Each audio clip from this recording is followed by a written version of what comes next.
নমস্কার বন্ধুরা, কেমন আছেন সবাই? আশা করছি সবাই খুব ভালো আছেন। আবারও একটা নতুন ব্লগে আপনাদের সবাইকে স্বাগত। কাল আমি দিদির বাড়িতে এসেছি।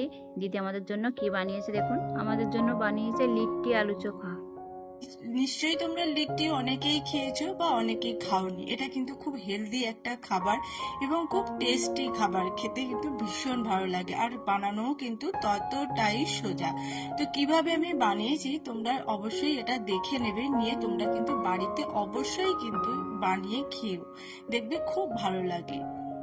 তো চলো কিভাবে বানালাম সেটাই তোমাদের সঙ্গে শেয়ার করি। এই যে লিট্টির মধ্যে কিন্তু ছাতুর পুর দিতে হয়।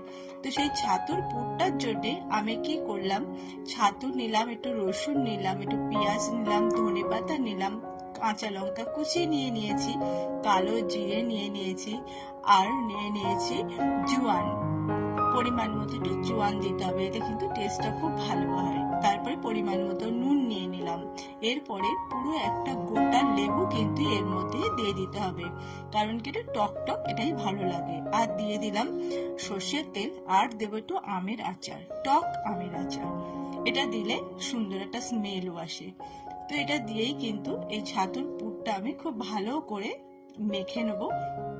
জল দেওয়া নয়, মানে একদম এইরকম একটু ঝুরঝুরে মতো হবে, অথচ হাতের মুঠোয় চলে আসবে।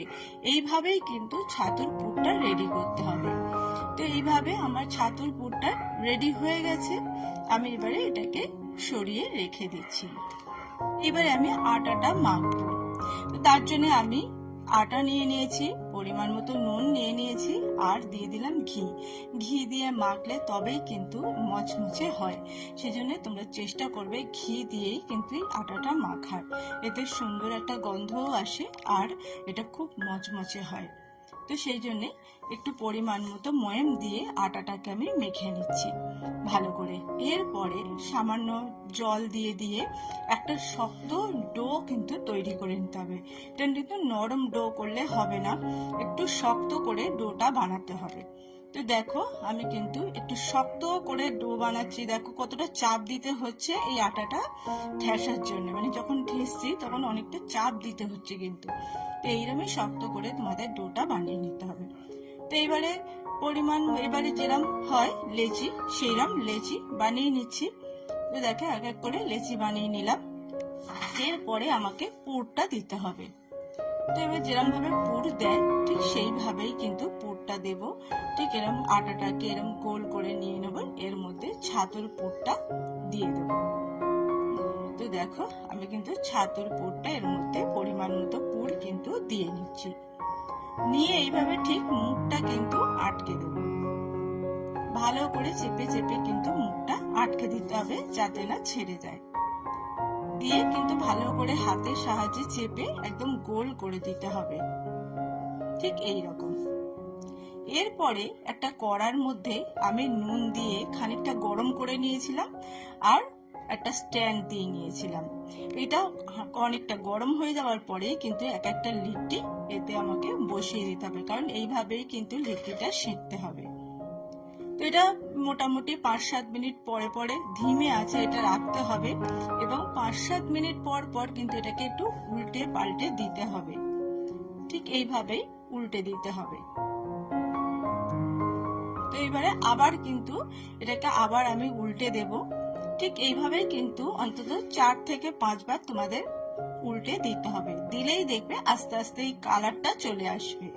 দেখো কত সুন্দর একটা লিট্টির কালার চলে এসছে, আর ওপরটা দেখো একটু ফাটা ফাটা মতো হয়ে গেছে।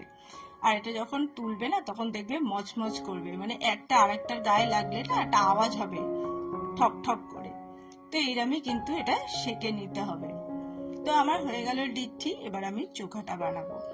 তার জন্য আলু সিদ্ধ করে নিয়েছি আর টমেটো সিদ্ধ করে নিয়েছি।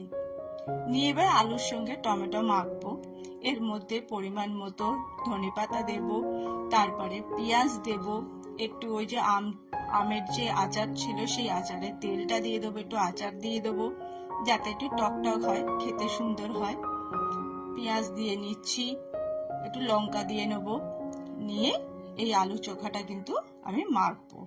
পরিমাণ মতো নুন দেবো আর সামান্য সর্ষের তেল দেবো, দিয়ে এই আলু চোখাটা আমি বানিয়ে নিচ্ছি। দেখো কত সুন্দর আলুর চোখাটাও কিন্তু হয়ে গেছে। আর এই লিট্টি দিয়ে বেগুনের ভর্তা, আলু চোখা এগুলো দিয়ে কিন্তু খেতে খুব ভালো লাগে। তো কেমন লাগলো লিট্টির রেসিপিটা অবশ্যই কিন্তু কমেন্ট সেকশনে জানিয়ে যাবে বন্ধুরা।